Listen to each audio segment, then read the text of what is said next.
I think that perhaps we can begin. Hi everybody, and welcome to the Seattle International Film Festival. I am so pleased to be here to get to do our very first live Q&A of our virtual edition of the film festival this year for summertime.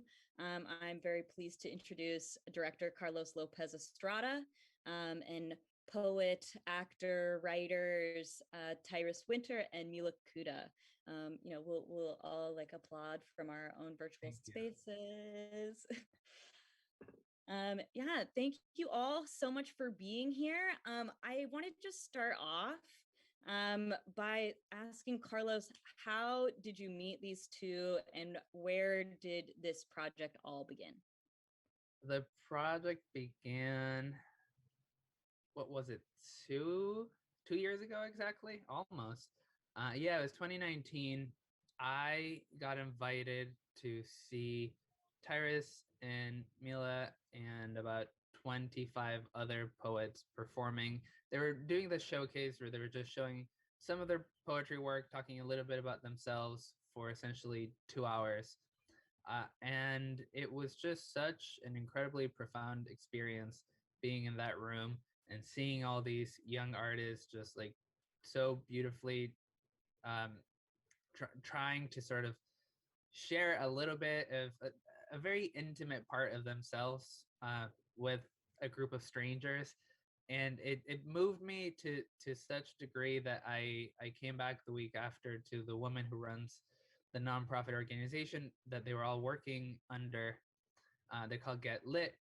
And I said, look, I had a really strong emotional reaction to this event, and I don't know exactly where this is going, but I would love to chat with you all to see if we can turn it into something that could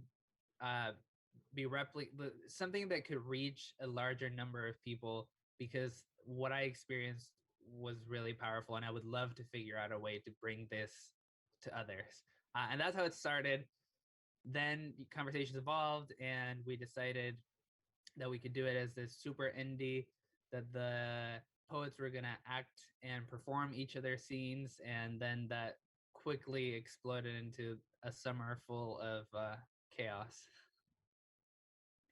Well, and for Tyris and Mila, I'm wondering, like, what led you to put your faith and trust into Carlos to be able to capture you on screen and to let him direct you? That's a good question. That is a good question. I would just say, like, coming from just like a small town desert child, I was very like I think I was like a little bit apprehensive about like the world of Hollywood, and I was, because I've seen like what people say and the assumptions that people have, that it's just like this big machine cog, that it's only producing this one type of narrative. However, I had heard of blind spotting before, and I was aware of Carlos. And so when I got the call, like after I was getting into an Uber and I had like just done like this classic slam, and he was like, I really liked your performance. Like, would you want to be in this movie? And I was like, you know what? I would take you up on that offer. I was like drinking my matcha and I was like, you know what? I think this is an opportunity that I should jump on and tip this driver. I think that not only did we like already, I think, know of Carlos because of blind spotting, I think a lot of it was also just the fact that so many of us as poets had already worked together and collaborated together in so many different ways. So it was sort of like, you know, it didn't ever feel like it was me individually like choosing to trust him, but rather like the community evaluating Carlos and then like welcoming him into this like world of poetic chaos. And so I don't think that I had like a moment where I was like, yeah, I trust this man with my art. I think it was more so like all of us together being like, yeah, let's see what this man can do with our wild vision and our wild like creativity. And I think it was really beautiful. And then I obviously like getting to know Carlos, you realize that like he is quite literally just like a tender, brilliant man. And I like, there's no other way for me to put that. Like, I genuinely think that Carlos is just like a visionary and incredible and also so kind. So like, I think I would have come to that conclusion on my own eventually anyway. I just never thought about it. I will say that I feel similarly about both of these wonderful poets, but about just the entire community. Like so kind, so giving, and also smart beyond belief. Like I just couldn't believe that I was surrounded by, when I was their age, I was doing nothing nearly as like profoundly impactful as what they're doing. And to be in a community where everyone around me is very young, but just so inspired and so deliberate about the work that they do and what they want to accomplish with it, it was, I think that's really what did it. I'm just trying to throw a compliment back at you, Mila. Well, before I ask my next question, this is my first live Q&A of everyone, so bear with me. But I forgot to remind everybody that you can submit questions through the Q&A portal. Please feel free to submit questions. We will be answering those. And yes, you're welcome to put any notes or comments in the chat if you have those as well. Back to the questions. With the film, you've really created something that's quite sprawling in terms of the narrative with so many different characters. In a lot of ways, it reminds me of like a Robert Altman film where you're just kind of jumping around to all these different players. I'm wondering if you can speak a little bit to creating like the through line using Tyris's character and like just creating the overall structure of the film. It's a question that we get asked often, and I sadly don't have like a very concise answer, because the process of making this movie was completely chaotic and in the best ways, and I think in the only way that this movie could have been made. But we had a group of 27 first-time actors, first-time writers who were essentially telling us what direction we should be moving in. So we essentially got together. I must have been like early summer or like early summer of 2019, and we said, look, we're doing this movie. We don't have a script. We're going to be developing with all of you. Please just think for a minute about what is the one thing that you want to explore. Like if you get one scene in this movie, what is the poem or the moment or the feeling that you're trying to explore, and then come back with that. And then some people came with poems that they had already written. Some people came up with ideas for a poem.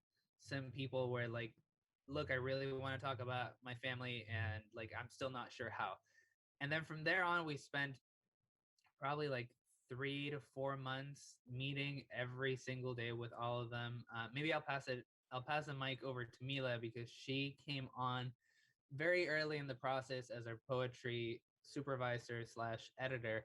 So she was there in every single session with all 27 of these poets. And obviously every one of them works very differently. Every one of them has like a different communication style. Every one of them, it was like making 27 movies at once, and then trying to find through lines and trying to find common themes and trying to find common ideas, so that when he saw it together, it felt like a thing. So I don't know, Mila, if you have anything specific that you want to share. I mean, I think you pretty much nailed it. I think it is just a lot of like working out what each poet wanted to bring forward. And I think a lot of that had to do with like places within Los Angeles and like the corners that they call home and wanted to showcase. And I just also think that what Carlos said about all of them having different communication styles, I think like work ethics as well. Like there were some folks who like came ready to go with like 15 pages that they wanted for their scene. And there were other folks who came and were like, I just like, want to do this little thing. I'm not really sure. And it was kind of just seeing how we can all work together so that everybody has some portion of their vision showcased in a way that really feels authentic to them. And so it was just a lot of collaborative chaos is sort of what like became our tagline. I think overall, when I talk about this experience, at least I always think of the chaos of it, but I also think that was the most rewarding part, is because it was such an ambitious challenge, but I think we all really rose to the occasion. Yeah, and I think that Tyris's storyline, because I know you asked about it, Megan, is really representative of how the movie came together. He was, I think, the last poet to come on board, and that was because we had our cast and we were already starting to work on the movie.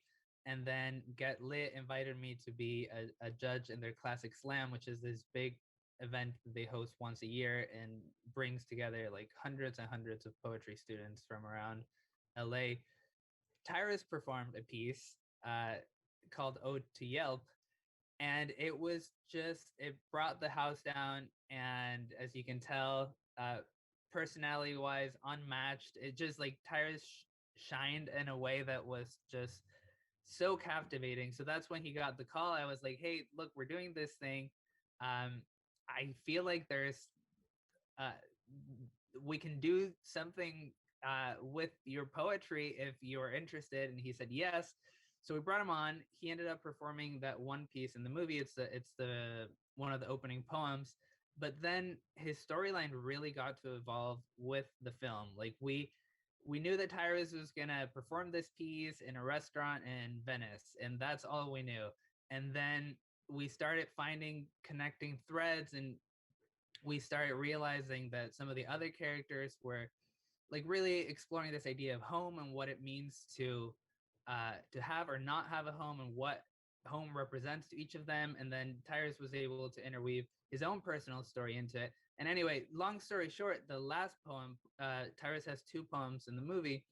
The last poem he completely wrote for the film, and we recorded that when we were in post-production after we had already shot. We recorded multiple times on a phone on downtown LA, and that just shows you how really alive the project was, and how we were really just sort of like reacting to what the movie wanted to be.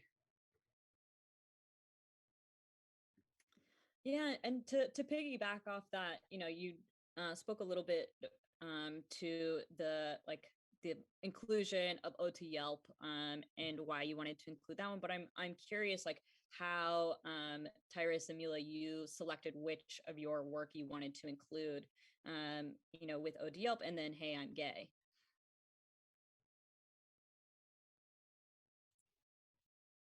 You go, Tyler. For me, I was like already I knew that Carlos was calling me about OTL, because I was like, what else have I really shown? So I was like, I think he's probably calling me about OTL, and we talked about OTL. And so I was like, okay, I know what I'm going in there with OTL. We're gonna do that.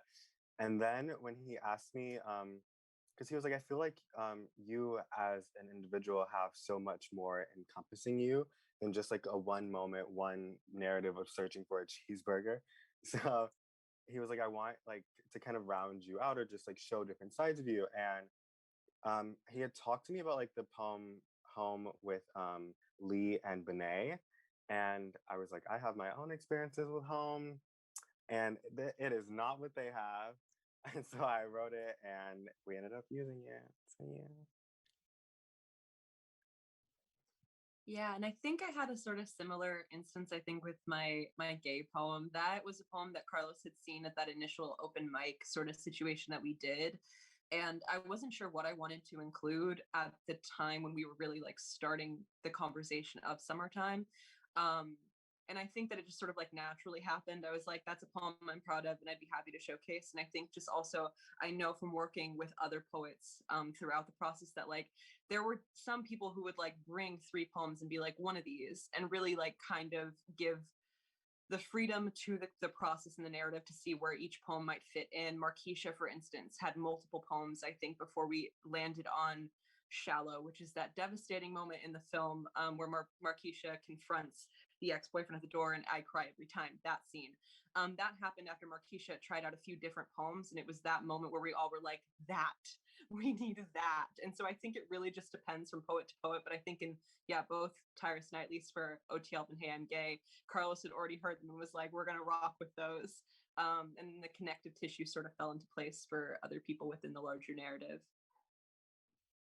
Yeah, and I want to touch on something that Carlos, you mentioned really briefly, but also it looks like we have the same question from someone in our chat.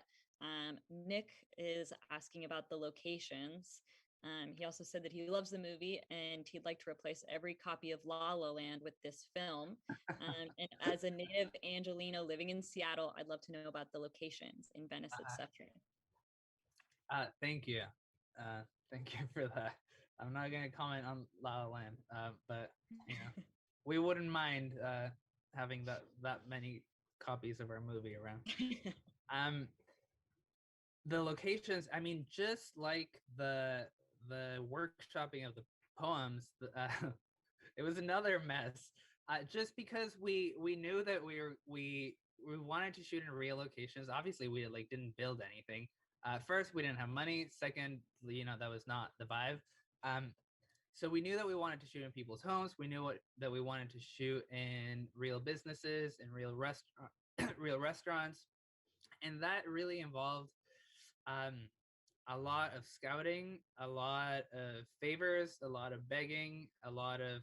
We had an amazing location scout that he spent I don't know 2 months before we went into pre-production, just like knocking on doors, going in K-Town and talking to different business owners, going to the boardwalk, and like it was real. I don't know that I have a final number of how many locations we shot at, but every single day we were in a different place, uh, and we're shooting real locations, so we have to deal with traffic, and we have to deal with noises, and we have to deal with like unhappy neighbors.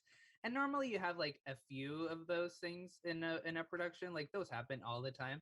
But here it was every single day you had to completely show up to a new world, new community, new set of problems, new complications. And I mean, I say that as if it was like annoying, but also that's what gave it its richness. It's like we got to like really be in all these different places. We got to shoot in this Korean restaurant until sunrise, and all of the employees were the extras, and the people that are cooking in the Korean restaurant are the actual cooks of the place. And like we got to shoot in Lee and Bene's real houses, and you see her mom braiding her hair, and that's her real mom. So it was complicated, but it gave us that intimacy that I think was so necessary for the movie. And also just on like a purely selfish level, it allowed me to see LA much more deeply than I ever had. Like I went to every single neighborhood, talked to so many different people. It was sort of like an excuse to really start a much more intimate relationship with the city.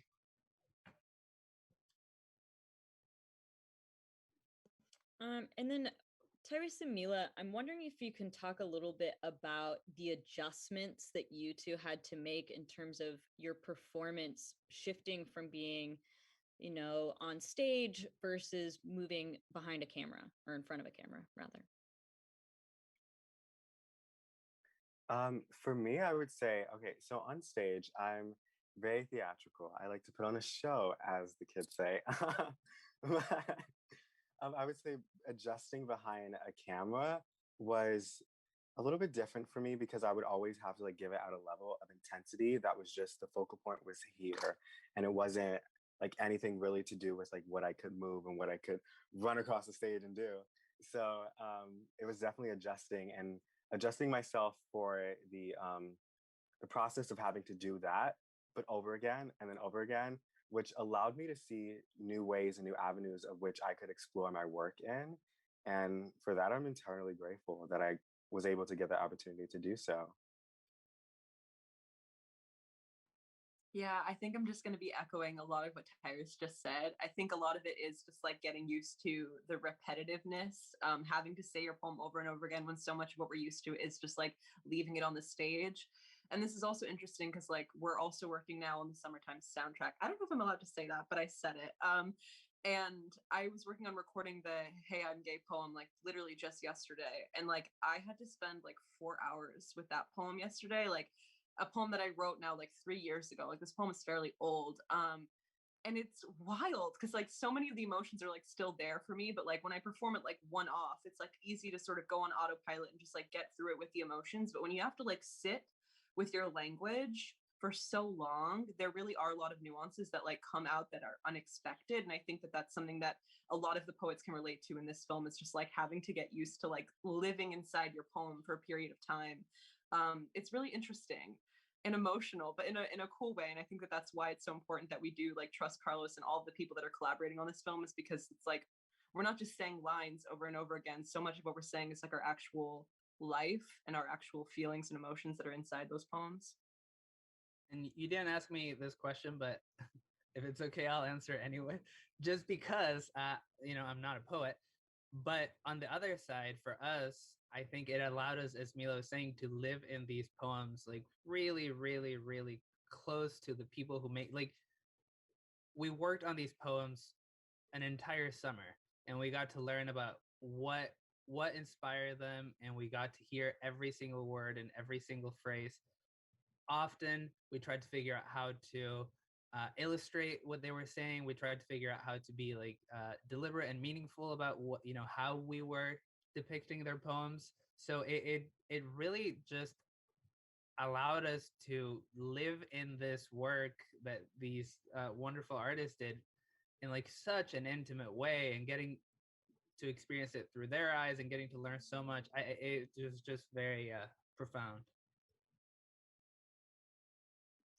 Now, I have one more question left, but I want to pitch out to the audience that this is your time to get some questions in if you have them. But my final question for you all is, you know, I saw this movie over a year ago at Sundance, and you know, in a very different world. I'm really curious how your perspective on the movie has changed over the last year, you know, in over the year where we've not been able to be outside and experiencing summertime and having those like connections in life. How has it changed for you? Do either of you want to go first? No? Mila. No? I'll go. You go. I'll go quickly, and I'll just say that like I've been thinking about this a lot lately. I think because for one thing, like I saw the movie for the first time at Sundance, and like that in itself is a whirlwind to like be there and be in an audience with like so many people that you love, and then see them on the screen is like so special. But I think seeing it again, like however long it's been, like a year later, in isolation as we are all in, it was so strange because so much of the process of the movie really did involve me like being on the bus and like going from the South Bay to Koreatown every single day, which is a really long ride, and like really just like being out in the world and seeing the cityscape of Los Angeles so consistently. And that's something that I yearn for now, like more than ever. So when I see summertime, there's like already this like inherent nostalgia, or like, but at the same time a freshness. It's so refreshing, but it's also like makes me full of desire because I'm yearning for a Los Angeles that I haven't been able to return to. And that's just something I've been thinking about, which isn't really a coherent answer, but just where I'm at. I thought it was. You want to go, Tyris? You want me to go? I'll give it a shot, lads. I would say experiencing the movie within quarantine has just made like, because I've never watched it like really alone, and to watch it alone, I was like, oh wow, like because I was just missing, like as Mila was saying, not only missing the city, the experience, the moments, the like the sense of community that like at every screening we brought, and I was just like, I'm like, oh, we yelled at that part, oh, we screamed at that part, oh, everybody knew the lines to this, and to just do that all over again, like in my bedroom, was kind of like nostalgic, and also like I'm like, okay, cute. So yeah, I don't know. I also don't know if that's a coherent answer, but it's what you're gonna get.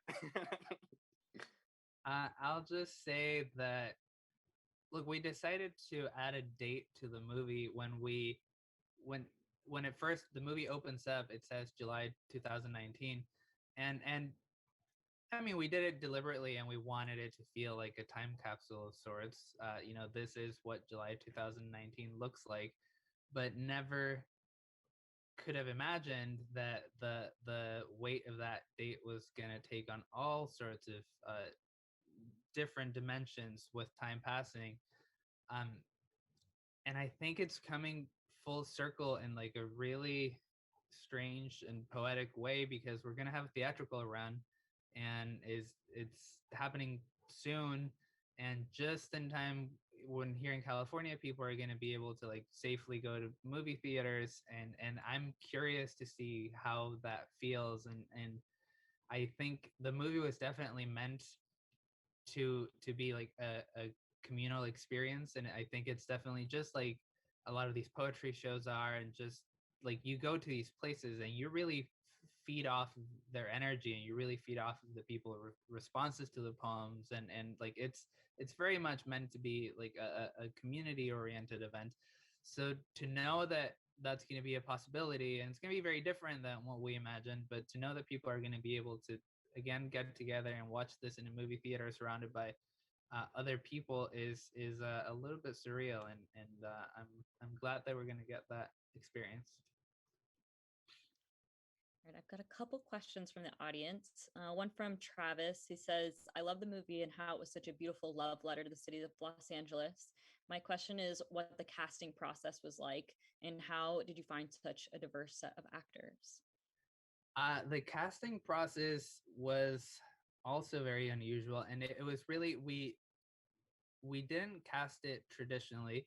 First of all, because we had this group of poets that already existed, and they all worked under this organization called Get Lit, and the organization works with schools all over LA, and the people that exist within it are so incredibly and richly diverse. So there was never a conversation of like, hey, let's make sure we have Latinx person. Let's make sure we have like it really was like, here's this group of people that are just incredible, talented, and like really show a lot, like many different perspectives of what it's like to live in LA today. And that was really the casting process. And then we cast all of our supporting actors, because all the 27 key players of Summertime all came from Get Lit. They were all students there at one point or another. But everyone else in the movie, we decided that we were going to do it. It was a non-union, non-SAG shoot, so no one in the movie had acted before. These were all people that our casting directors found in community centers or in shopping malls or just walking down the street. They would just pull their phone out and say like, hey, we're working this indie project. Have you ever considered acting? They would be like, no. They'd be like, can we interview you? And then, you know, if the filmmakers like it, they can call you back to have a conversation. And that's how we found every single person on the movie, which I think it was the only way to do it.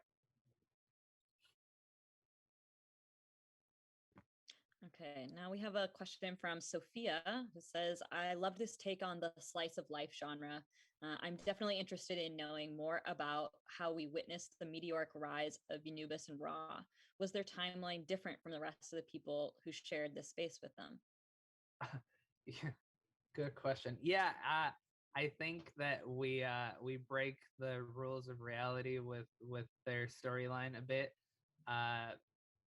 Their real names are Austin and Bryce, and they were like Tyris. They were some of the last poets to join our group, and Diane, the woman who runs Get Lit, just wanted to like sneak him in last minute. He was like, hey, there's this group, there's these two poets, Austin and Bryce, they're musicians, can they just be like in the background of some scene? Do you mind if, like, you know, I know we have like all these parties, can they just be like performing a song in the background? And we're like, yeah, sure, why not? And then this name, like Austin and Bryce, just kept popping up, and it just like became almost like an internal joke. Like, wouldn't it be cool if Austin and Bryce were here too? We're like, yeah, like they're just in the background, right? Like, yeah, they should just reappear. And like, wouldn't it be funny if like we find Austin and Bryce again? And then anyway, it like started materializing. And they were like, why don't we just embrace this? And like, why don't Austin and Bryce just like really bring it all together? And then, you know, we allowed ourselves some liberties. But yeah, I don't know. I don't have a button for that story. That was Austin and Bryce. I love that. You know, they get like the real like rags to riches LA story happening in the background. Yeah, I think just like it's the kind of movie that allows you to do that, and it's the kind of movie that allows you to break into a musical number without an explanation in the middle of the film. And you know, it's the kind of movie where like someone gets to stand up and recite a poem instead of not. So I think it's okay. Yeah, who needs reality? Yeah. Well, that is all of the questions that I have. I want to thank you three so much for joining me for this, and for our audience for participating as well. I hope I see you all around through the festival, in the lounge and elsewhere. Thank you so much for having us again. And Yeah. if it's okay, just before we leave, Tyris is gonna make fun of me because I do this at every Q&A. but it's necessary to do so. No, I would just like to remind all of our people watching that this is a very independent film, and that it really will rely on the word of mouth for people to actually go see it. So if you enjoyed it, please, stick around, follow us on Instagram. You can find us very easily, and we're opening in July.